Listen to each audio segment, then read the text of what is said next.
You ask Tiger to solve. This deals with linear equations with one unknown. The final result is x equals 11. Let's solve it step by step. Group all x terms on the left side of the equation. Subtract 11x from both sides.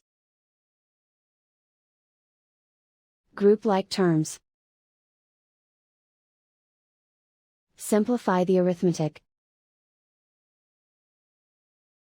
Group like terms. Simplify the arithmetic. Group all constants on the right side of the equation. Add 1 to both sides. Simplify the arithmetic.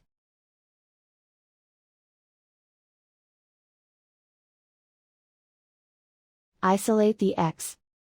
Divide both sides by -7.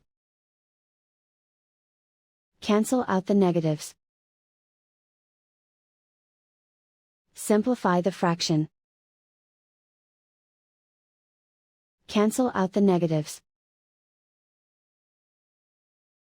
Find the greatest common factor of the numerator and denominator.